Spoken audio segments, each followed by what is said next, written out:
Buen día, República Oriental del Uruguay. Buen día a todos. Buen día, qué lindo que suena, ¿no? República Oriental del Uruguay. República al oriente del río Uruguay. ¿Qué es una república? Bueno, venimos siempre conversando sobre estos temas en este programa. El tema república, el tema libertad, el tema democracia. Tengo varios mensajes, oyentes que me dicen, no te achiques, Rubén, seguí para adelante. Por acá me envía un mensaje, esperen un poquito, me envían un mensaje. Es Martina, me dice, siga adelante, Rubén, yo soy una escucha hace muchos años. Por favor, es crucial que usted todos los días hable en contra de esta barbarie macabra que nos piensan hacer. Si estuviese el Frente Amplio en el gobierno se entendería, pero que la calle Pou sea peor que el FA es increíble. Bueno, esto corre por cuenta de Martina, por supuesto. Considero que no es peor, no es peor. Pero hay cosas que no están bien, hay cosas que el sistema político tiene que mejorar mucho. Lo hará, no sabemos, la verdad que no sabemos. Hay cosas que se van corrigiendo sobre la marcha, hay temas que se tendrían que haber resuelto ya, hay temas que tendrían que ser, digamos que definitorios para este gobierno como para encaminar al país hacia un proyecto realmente republicano y democrático, pero se convive con prácticamente la mitad del país que está orientada desde el marxismo-leninismo y a través del tamiz de un marxismo cultural que irradia a más círculos que van siendo convencidos que ese es el camino que tiene que tomar una sociedad. Camino que a mi criterio es sumamente peligroso. Ya seguiremos analizando este tema, inclusive vamos a ir también proponiendo a todos aquellos que nos siguen videos para nuestras redes, videos que vamos a subir desde nuestro Zoom a nuestro canal YouTube. Complementando la tarea que estamos haciendo en este programa, vamos a hacer también videos temáticos, concretos, no muy grandes, videos que puedan promediar los 5 a los 10 minutos, tratando temas específicos como por ejemplo temas que le inquietan a Martina Novak, temas que le inquietan a mucha gente. Tengo muchos mensajes de estas características, de seguir adelante profundizando investigaciones. Se han enganchado muchos con los diálogos que estamos desarrollando con el doctor Eduardo Luz sobre, bueno, la falta de respeto que hay a la Constitución de la República de parte del sistema político, todo, y a través de décadas, la falta de respeto realmente, la cantidad de leyes inconstitucionales que hay. Vamos a hablar de ese tema. ¿Por qué la Suprema Corte de Justicia puede declarar inconstitucional una ley? ¿Por qué hay mecanismos como la derogación de la ley que puede ser total o parcial? ¿Por qué hay leyes que no se derogaron? ¿Qué va a pasar con el sindicalismo en el Uruguay? ¿Va a tener alguna regulación finalmente? ¿Va a ser regulada la actividad sindical como son reguladas todas las actividades dentro de un país? Porque parece que cuando uno habla de esto, ya salió el antisindicalista. No, todo lo contrario. El sindicalismo, para que sea un buen sindicalismo, tiene que tener regulación. Tiene que tener un marco legal que regule su actividad, como regula la actividad, el Estado regula la actividad de una sociedad civil, de una sociedad comercial, es decir, de empresas, de instituciones deportivas, instituciones de enseñanza. ¿Y por qué el sindicalismo no? Tienen que tener personería jurídica, tienen que tener un objetivo establecido estatutariamente, es decir, un orden de competencias, tienen que tener entonces, digamos, delimitado el campo de acción en lo estrictamente sindical. Y sí, se supone que está en la tapa del libro. ¿Lo hace el sindicalismo uruguayo? No lo hace. Hace actividad política. Y vamos a hablar de eso también.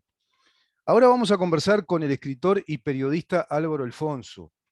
Él, bueno, muchos de ustedes lo conocen, muchos de ustedes lo conocen. Viene investigando temas profundísimos de la historia del país. Por lo menos yo te diría que del año, a nivel de publicación de libros realmente importantes, serios, yo creo que estamos hablando del 2004 para acá, por lo menos en publicaciones. Yo no sé qué cantidad de libros tiene. El otro día saqué la cuenta de algunos, pero mira, yo acá tengo Jugando a las Escondidas y Secretos del PCU, Secretos del Partido Comunista del Uruguay, pero tiene varios libros, ¿no? Presos a la Uruguaya, Buscando a los Desaparecidos, El Vino de la Muerte, El Revés de la Trama, que es el primer libro, si no me equivoco, que investiga temas vinculados a qué. vinculados a la historia reciente del Uruguay que hasta el día de hoy está afectando y mucho todo el sistema político del país. Si empezás a leer los libros de Álvaro Alfonso, vas a entender por qué el sistema político funciona como está funcionando, en cuanto a ciertas leyes, en cuanto al revanchismo que se está viendo ahora respecto a viejos militares jubilados y policías, en cuanto a esa justicia instaurada contra el orden jurídico penal uruguayo, es decir, esa justicia de juzgados por comisión, fiscalías especializadas en crímenes, un sistema fiscal que establece fiscalías especializadas y juzgados especializados para delitos que el Estado va tipificando, una cosa aberrante, de acuerdo a nuestra Constitución, que no permite juzgados por comisión, lo hablamos con el doctor Eduardo Luz. Eso y tantas otras cosas más. El omnímodo poder del sindicalismo uruguayo, que es el Partido Comunista, que tiene un pacto desde el periodo de Ronnie Arismendi, por allá por los años 60, donde unifica el sindicalismo uruguayo con la universidad. Obreros y estudiantes unidos y adelantes, y plantea la autonomía de la universidad, la saca del Ministerio de Educación y Cultura. El Estado uruguayo ya no tiene más control sobre la universidad, es un ente autónomo, es una universidad que hoy está cooptada también por el marxismo cultural. Con Álvaro Alfonso te vas enterando de cosas como, por ejemplo, que el Partido Comunista tiene un ejército muy preparado, un ejército que se le llamaba la Cuarta División, preocupación de los militares de aquel entonces. ¿Cómo te va, Álvaro? Buen Bienvenido. día y un saludo a los oyentes y a los televidentes. Gracias, gracias por estar con nosotros. Hablar de tu tarea es algo realmente bueno, inspira tener un ciclo de un año por lo menos para ir tratando tema a tema, porque es enorme. Yo diría que todos estos libros que tú publicaste tendrían que ser propuestos en planes de estudio para los chiquilines, ya en el liceo, por los temas que tratan. Saquemos la alcahuetería porque yo no soy amigo de esas cosas. Siempre lo digo. Hay que reconocer los trabajos que están bien hechos. ¿Por qué tu trabajo está bien hecho, creo yo? Porque tenés profusos libros sobre una temática que es muy importante y muy documentado, que es lo que importa en periodismo, ¿no? Que todo eso tiene la base de documentos que son irrefutables, son incontestables. Hay cartas, hay facímiles de cartas, de documentos oficiales, documentos ministeriales, de Cancillería. Cuando hablas, por ejemplo, de pactos para ciertas fugas, cuando hablas de gente que se tuvo que ir. Pero mira, te empiezo la nota con esto: Secretos del Partido Comunista del Uruguay, que es un libro que se publicó por la editorial Césare. Este libro es publicado en el 2007, ¿está bien? Queda hecho el Sí. depósito por orden de la ley impreso. Me enseñaron los profesores que había que ver primero la orden de impresión de depósito. Este libro es del 2007, distribuido por Jussi, la distribuidora Jussi, muy famosa en el país, en el 2008. Y dice, el despacho en su traducción expresa lo que sigue. Llegado de Moscú, el 6 de marzo, el líder comunista uruguayo Ronnie Arismendi ha declarado que su partido proyecta derribar a la dictadura uruguaya y formar un gobierno cívico-militar. Ha agregado que el Partido Comunista Uruguayo está abierto a toda solución de inspiración popular. Mirá vos, a la papa frita con esto, ¿eh? Y esto fue 10 de marzo de 1975. Ya estaba la dictadura. Sí, sí ya estamos en dictadura, luego de ser liberado en Moscú, Ujú. realiza esa declaración. No hay que tomar como si fuera un saco roto, pero la importancia de Rodney Arismendi para la Unión Soviética sobre la teoría, cómo difundir la teoría del marxismo-leninismo en América, era el POPE, era el número uno. Era el número uno, sí, sí, sí. Pero Creo que era el quinto teórico por más lejos, importante, ¿no? sí, Ujú. seguro, por lejos, por mucha distancia. Claro. Y ahora, en este libro de Operación Verdad, nosotros publicamos una anécdota o un hecho que ocurrió durante básicamente el segundo semestre de 1986. Se realizaron reuniones en la casa del entonces ministro del Interior, Antonio Marquesano, Ujú, en la calle Siria 6117, en la zona de Carrasco, ujú, para buscar una solución sobre el tema de una amnistía para los militares ujú. en aquel Vale, momento. en aquel Era, momento. era, diría que una cosa hasta lógica. Se había votado una amnistía para La amnistía general y los- restricta que se había ahí votado está, para, la claro. ley 15.737, bueno, que se estaba buscando una solución. Y allí en esas reuniones participaron, esto está en el primer capítulo antes de ingresar a las últimas horas de la ley de caducidad, Vamos a aclarar participaron, a los oyentes que publicás un libro nuevo, sí, que acá se lo tengo, llama ese, Operación Verdad, acá está. Operación Verdad. Es un libro voluminoso que recoge datos, ¿no?, muy precisos de todo este periodo, ¿verdad? Estamos hablando con Álvaro Sí, Alfonso de un periodo que antecede a la dictadura, décadas del 60. ¿Se sí, acuerdan ustedes? Le digo a más los atrás, veteranos, y ¿no? más atrás también, ¿no? Después, inmediatamente después de la Segunda Guerra Mundial, Ujú. cuando se desata la Guerra Fría, Exacto. a partir de ahí yo puedo hacer algún comentario al respecto que está en el prefacio de los sucesos. Pero volviendo al tema de la reunión, en esas Mm. reuniones participaron Wilson Ferreira Aldunate, el general Sereni, también participaban Rodney Arimendi, Jaime Pérez y Macera, por el partido, por el Frente Amplio, Partido Comunista. Mm. Eh, También participó Marenales, en aquel momento Por, representando al por- MLN, por el y MLN, claro.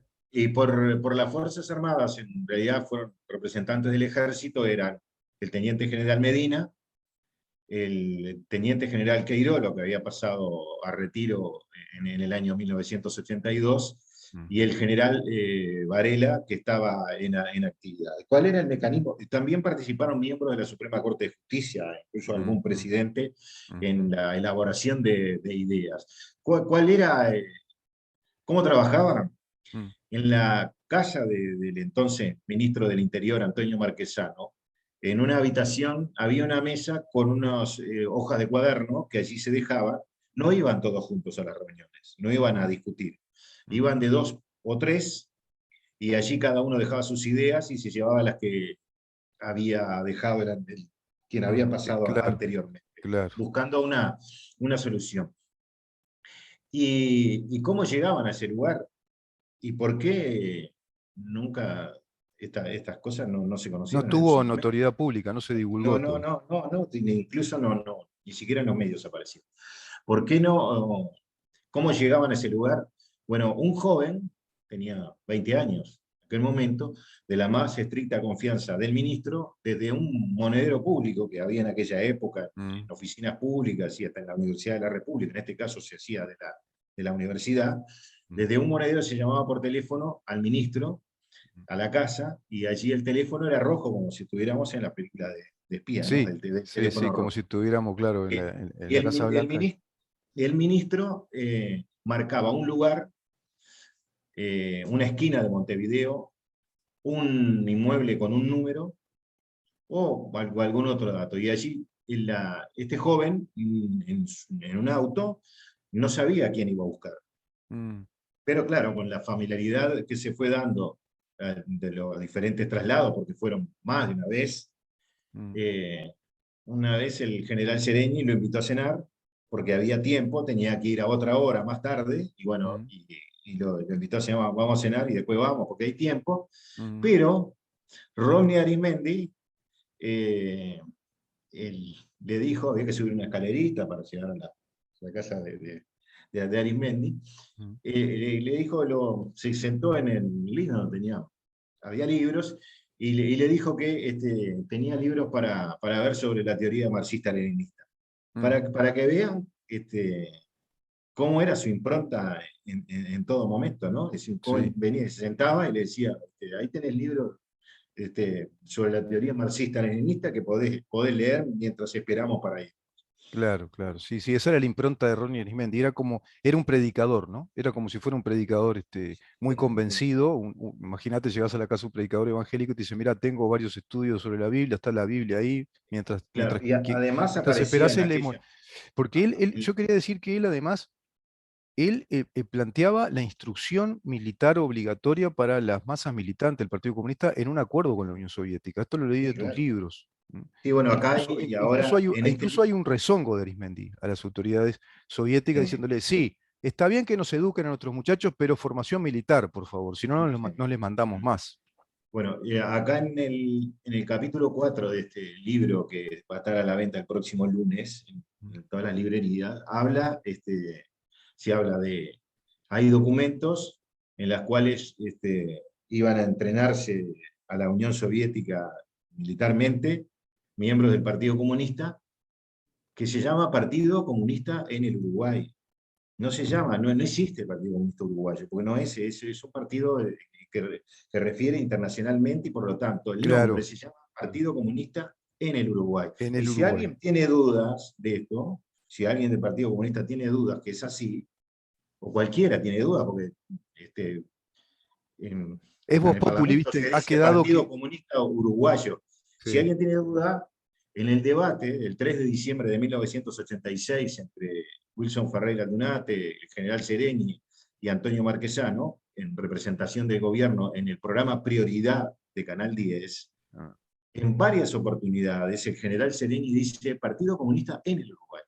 Lo bien. dice Sereni, no lo Sí, inventamos nosotros. No. sí, sí, Está en sí, el sí. debate y lo dice el Sí, general Sereni. sí, claro. Y acá en el libro hay varios documentos de un archivo de la KGB que prueba la relación del Partido Comunista en el Uruguay bueno, y esos cursos iban, vamos a decir, 3 salvadoreños, 2 argentinos, 3 brasileños, o iban uno del Uruguay y uno de Argentina y otro de Brasil, pero no mucho más. Y está relatado cuál era el modus operandi Mm. cuando se llegaba a la Unión Soviética. Es decir, ¿Qué pasaba ahí? aeropuerto, bueno, ahí lo que pasaba, también está relatado acá, es su pasaporte, como ocurre usualmente cuando usted va a cualquier lugar del mundo, pasa por, cuando llega, le sellan el pasaporte y le entregan el pasaporte. En este caso, el pasaporte le quedaba retenido al que iba a hacer el curso, y que Mm, podía estar 1 año, 6 meses, 2 años. mm, Cuando se iba de la Unión Soviética, le entregaban el pasaporte, pero el pasaporte en ese momento contenía sellos de varios países mm. oficiales, y ninguno de la Unión Soviética.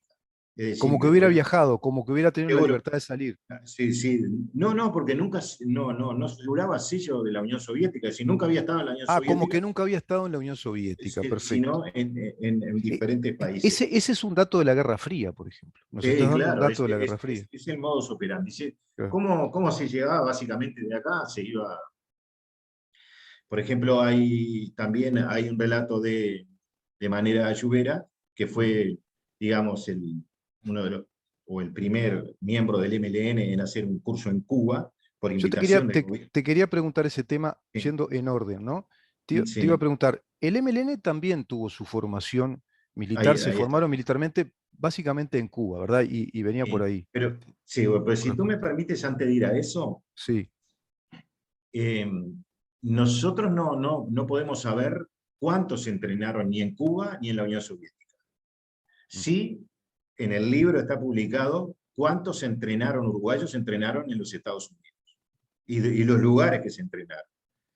Y está publicado un documento de la Junta Interamericana de Defensa del Mm. año 1966, en la cual entre 1950 y 1966, 724 uruguayos efectivos de seguridad fueron entrenados En Estados Unidos. los Estados Unidos. ¿Esos Pero, efectivos de seguridad estamos hablando de pero militares de carrera militar? ¿O de militares que y integraron el ejército que se formaron en Estados Unidos? sí, policía.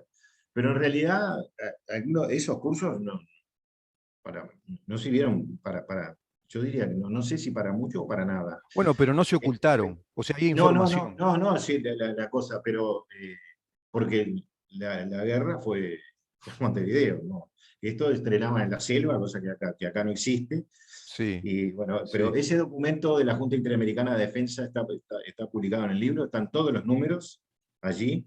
Ujú. ¿Y, cuál era la concepción de las dos potencias? Es decir, Estados Unidos, después de lo que pasó en Cuba, en Mm. 1959, dijo, hasta aquí llegamos, Sí. hay que parar la penetración del comunismo en la región. Mm. La Unión Soviética y Estados Unidos consideraban estratégico el continente americano, y a Claro. partir de 1966 Estados Unidos comenzó a incentivar a las Fuerzas Armadas a que combatieran la penetración del comunismo, cosa que Claro. realmente hicieron. Claro. Y, y si tú me permites, ¿qué provocó la Guerra Fría en el Uruguay? Mm. Porque eso es una cosa que puede pasar totalmente Para mucha gente puede pasar desapercibida. desapercibido y hay que entender ese marco histórico. Precisamente el encuadre que está haciendo Alfonso es el adecuado. Es decir, toda la investigación que él viene desarrollando está en ese gran marco histórico que es la Guerra Fría. Todo lo que sucedió después de la Segunda Guerra Mundial y digamos que esa competencia geopolítica entre esas dos potencias que eran la Unión Soviética y Estados Unidos. No Claro. olvidemos que la Unión Soviética tenía un plan internacionalista, hegemónico, invasor, porque el Partido Comunista es internacionalista, tú bien lo Claro, explicaste. seguro. Es el Sí, sí. único partido en el mundo que es internacionalista. Pongámosle que está el internacional socialista con menos peso, pero el Mm, Partido Comunista es el partido internacionalista por excelencia. ahí está. Bueno, y acá el conflicto entre Estados Unidos y la Unión Soviética se Mm, extendió directamente entre los años 1947 y 1991. claro. Eran dos de las potencias triunfadoras de la Segunda Guerra Mundial que se disputaron la supremacía del planeta pulseando. Uno por instalar el comunismo y otro el capitalismo. Mm, Pero curiosamente, y contrario a la lógica, no se enfrentaron militarmente entre sí. mm, Bueno, ¿qué hicieron? Yo te preguntaré, entonces, ¿qué hicieron? Trasladaron su disputa al resto del mundo, provocando guerras internas. En nuestra región, los actores principales a nivel local fueron la Fuerza de Seguridad y los grupos guerrilleros, estos inspirados en la ideología marxista-leninista y el nacionalismo de izquierda. Y veamos las cifras de ujú, muertos y los sí, porcentajes. En las guerras civiles, sin contar Europa y América del Norte, es decir, América Latina, África, Asia y Oceanía, mm, mientras Estados Unidos y la Unión Soviética se disputaban los territorios, provocaron 25 millones de muertos con una relación de 7 civiles cada un militar. mm, Y el combate ideológico tuvo un objetivo central, disciplinar las sociedades y elegir los países aliados que defenderían una u otra filosofía. Y bueno, exacto. y acá la historia no improvisa, ¿no? Y hasta Uruguay, ahora un país. seguimos igual, ¿eh? Hasta ahora Bueno, seguimos. claro, seguimos con la misma, de Seguimos en la otra misma. manera, pero seguimos. Sí. Uruguay, que, si se quiere, todos nosotros un país amante de la libertad, pagó un precio muy alto. Y miren el precio que pagó. Civiles inocentes asesinados, Mm, ciudadanos que pregonaban la ideología marxista-leninista en base a un partido político, en este caso el Partido Comunista en el Uruguay, que contaba con un aparato armado desde el año 1964, aunque nunca lo utilizó, y miembros del Movimiento de Liberación Nacional Tupamaro, que directamente pretendían llegar al poder de las armas, estuvieron presos más de una década. Además, más de 30 integrantes de las organizaciones de izquierda fueron desaparecidos por las fuerzas de seguridad.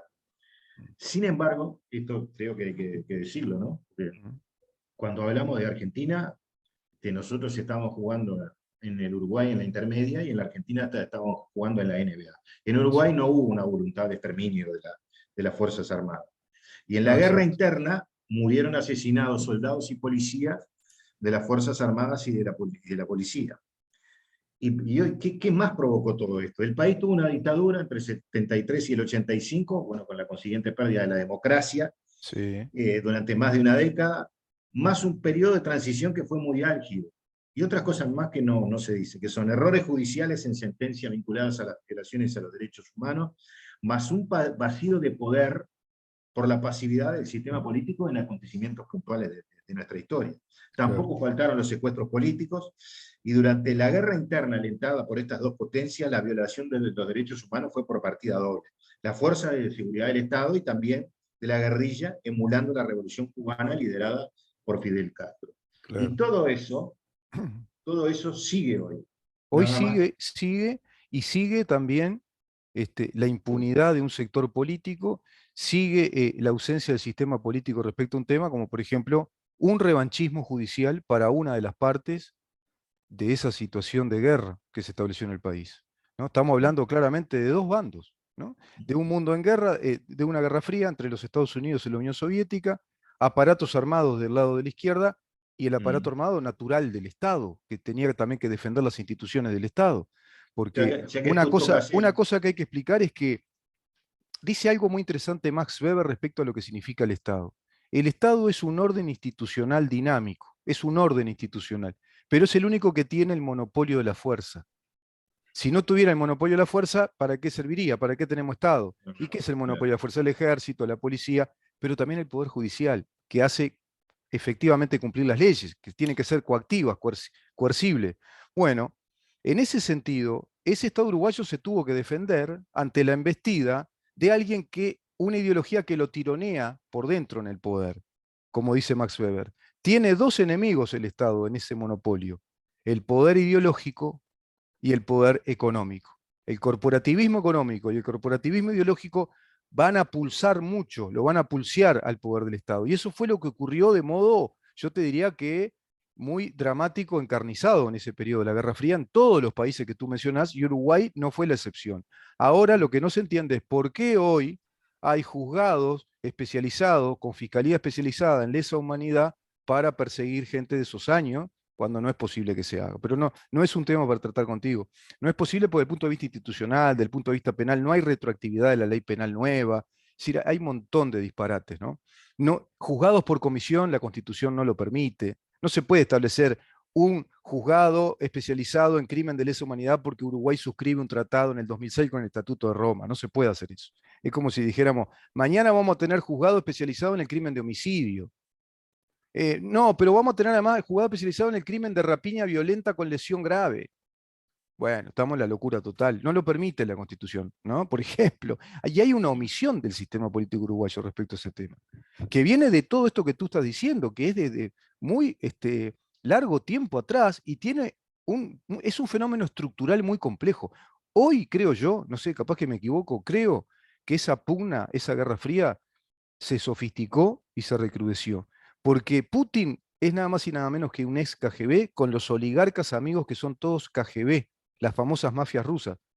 Me suena a que quieren reeditar esa Unión Soviética con otro nombre, porque se están mostrando claramente enemigo, con actos terroristas brutales como amenazas nucleares y amenazar a invadir otros países. Invadir un país, se está planteando una enemistad ya frontal contra el mundo.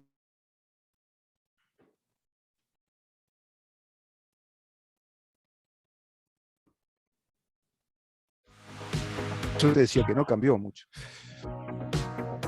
No, seguimos. Está con nosotros Álvaro Alfonso. Quería traerlo al presente porque para que la gente entienda lo que escuchen esta nota y la vean después en nuestro YouTube. Mirá que esta nota la podés ver, le digo a todos los que nos siguen, en nuestro canal YouTube, que es Mirá en dónde estamos. Escribe por separado, mirá en dónde estamos. Mirá en dónde estamos, mirá en dónde estamos. Y todo esto que Álvaro Alfonso viene investigando tiene plena vigencia, plena vigencia. Vas a tener que seguir investigando. Sí, tú hiciste mención al tema del aparato armado del Partido Comunista en el libro, en ese capítulo 4, hay documentos que prueban fehacientemente que fue creado en el año 1964, fue en una reunión en el Pinar, en la que intervinieron Rodney Arismendi, Aurelio Pérez González, que era jefe del aparato Sí, del partido, y los coroneles Petrides exacto. y Herrán. ¿Te El puedo, segundo, te un puedo narrar confeso un miembro del pasaje de tu partido. libro sobre este Sí, sí. tema? En el libro Secretos del PCU, escribe el periodista Álvaro Alfonso, con la idea de trasplantar la triunfante experiencia cubana, fíjense el tenor, el talante de Ronnie Arismendi, este es un texto de él, dice, ¿cuáles fueron los errores que no permitieron el triunfo aún en lugares donde pudo ser alcanzado? Esto es para mí lo más importante en materia de experiencia de este periodo. Tanto más cuando en varios países se está disparando tiros. Cuando se plantea esto, hay que plantearse la totalidad del libreto. La lucha armada en América Latina, no es solo la capacidad de trasladarse a las montañas, es un complejo de preparación política y técnica, dice Ronnie Arismendi. Obligatoriamente plantea el problema del trabajo en el ejército, siendo charlatanería suicida el antimilitarismo vulgar. En muchos ejércitos, entre ellos el de Uruguay, tienen encarcelados a cantidad de oficiales democráticos, antiimperialistas. El trabajo en las Fuerzas Armadas del enemigo es condición indispensable para hablar de verdadera lucha en todos los aspectos. Ronnie Arismendi, en la Conferencia Científica Internacional titulada La lucha común de movimiento obrero y del movimiento de liberación nacional contra el imperialismo por el progreso social. Esto fue en Berlín, entre los días 20 al 24 de octubre de 1980. atente al lupo. Para aquellos que de pronto no están bien enterados de esto, viste que quedó siempre la imagen de que el Partido Comunista era un partido muy democrático, que era muy colaborador o colaborativo con la democracia, juegan ese papel, ¿no? Juegan ese papel de camuflaje, en la historia lo demuestra. Ellos nunca son los que plantean ningún tipo de logística bélica, de guerra, y lo dejamos en manos de otros. Y los únicos loquitos que estaban loquitos, los únicos loquitos era el MLN, el Movimiento Tupamaro, ¿no? MLN-T, pero el Partido Comunista tenía como tú bien lo vas explicando, su aparato armado. Inclusive él dice, no alcanza con hablar de una organización militar que solo lucha en las montañas o que haga una guerrilla, sino que la guerra militar es mucho más sofisticada, ¿no? Es de pensamiento, es ideológica, es logística, es preparación militar, es preparar profesionalmente militares. Sí, en el año 65, firmado por el general Ramagli y colección de información del general Licandro, se advirtió al sistema político de que estaba en cierne la aparición de una guerrilla en el Uruguay Exacto. y que la Sierra Maestra en nuestro país, parafraseando la Revolución Cubana, iba a ser el Gran Montevideo. Exacto. Bueno, eso no se tomó en cuenta y 6 años después fueron convocados las Fuerzas Armadas para combatir la guerrilla. Es decir, que el sistema político había sido advertido ya de esta situación Sí, que se del venía, MLN. que se Sí, venía sí, una que ya, embestida. claro. Incluso Álvaro, Y ahí ¿qué pasa? tú planteas la Sí, discusión de Sendik con Amodio Pérez ahí sobre ese tema, ¿no? Sendik no era ¿cómo? Sendik, uno de los fundadores del MLN, no era partidario de ir a Montevideo, sino que establecer esa No, revolución en no, el claro, interior. sí, sí. Sí, Y sí. Amodio Pérez no, creía que había que tomar Montevideo, No, ¿no? yo creo que la mayoría en realidad fue por una especie de obligación, ¿no? Sí, sí, sí, sí. Mire, yo voy a leer acá algo que dijo Fernández Huidobro Ujú. en algo que tuvo una versión alguna vez por allá a la salida de la dictadura, que era un extracto de Cuaderno Frente Amplio, los desafíos de la izquierda legal, en el tomo 1. Mm. Fernández Huidobro dice, al comienzo fue la copia total de la Revolución Cubana. Faltó dejarse la barba y cambiarse de nombre. En un país que es una gigantesca cancha de fútbol, como decía, Sí. una pradera llena de vacas y ovejas, nos fuimos a hacer la guerrilla rural. No tiramos un tiro, pero fuimos a comenzarla allí. Eso en Uruguay era imposible. Lo único posible era la lucha urbana. Inventamos la guerrilla urbana contra la opinión de Cuba, del Che, de Reyes de Bray y de todo el mundo. Esto dijo Fernández Huidobro a la salida de la dictadura. Claro, claro. Estaba muy claro, ¿no? Acá Queda muy que... claro que había un plan ya de mucho tiempo, como tú decís, que se había advertido incluso, ¿no? El sistema político, y no lo quiso ver, ¿no? El sistema político no quiso ver eso. Yo veo ahí cuando La, tú haces en paralelo fenómenos que se van dando en este periodo entre los años 72 al 75, y veo a un Wilson Ferreira Aldunate que vive una vida paralela prácticamente entre la inocencia, el apasionamiento político, y no están viendo la realidad. Cuando va a Estados Unidos, sí, licúa ese exilio político, pero ese exilio político prácticamente es producto de la obsesiva preocupación de los componentes de las Fuerzas Armadas, entre los cuales estaba el general Christie, contra la cuarta dirección del Partido Comunista, porque estaban muy enterados de que había una sofisticada organización armada militar que se estaba instruyendo en la Unión Soviética y que operaba en nuestro país. Y querían dar con eso, como también querían dar con el resto del aparato armado del MLN. Y en el Wilson se encargó exilio, de desprestigiar a este régimen como que fuera una especie de régimen genocida que estaba expulsando a todos los partidos democráticos y a todos los demócratas del país. Gran sí, error de Wilson ahí, ¿no? en el exilio, eh, Arismendi buscó un acercamiento con Wilson Ferreira cuando volviera el Uruguay a la democracia. Sí, Sí. bueno, esto ocurrió en el 85. Y Wilson fue muy claro. Mm. Afuera, todos estamos contra el régimen. En el Uruguay, cada uno con su partidito. Exacto, sí, sí. ¿Eh? Incluso es el Wilson que maduró, que estuvo en Inglaterra, que le cayó la ficha, digamos, vio cómo venía todo, y después acá tuvo un discurso, sí, muy frontal, ¿no? Muy fuerte contra el Partido Comunista. Sí, bueno, lo tuvo el discurso del 73, del Sí, 26 de junio, habla de eso. Pero después, el capítulo 1 del libro Operación Verdad habla de cómo fueron las últimas horas de la ley de caducidad, basado en la documentación del directorio del Partido Nacional y de quienes participaron directamente en las mismas. Yo ajá, voy a leer una frase de Wilson sobre el tema de la salida de la dictadura. bien. Dice, esto fue dicho 3 días antes de votarse la ley de caducidad, la sesión es el acta 83 del directorio del Partido Nacional, 19 de diciembre de 1986. Dice, nosotros manejamos muy a menudo la idea de que las Fuerzas Armadas desean apoderarse del poder. Estoy convencido que no hay ese propósito. Salieron suficientemente desgastadas, entre paréntesis, de la dictadura, y Mm, con conciencia de ese desgaste. Pero esto es un concepto relativo. No se plantea la posibilidad de ocupar la presidencia de la República, pero no me sorprendería que fueran las intendencias municipales, los directorios de los servicios y todo lo que en realidad para ellos es la esencia del poder real. Porque el otro poder, el poder que significa el gobierno, en realidad no lo ejercieron jamás. Lo controlaron permanentemente. Fue lo que le dejaron a Juan María Bordaber.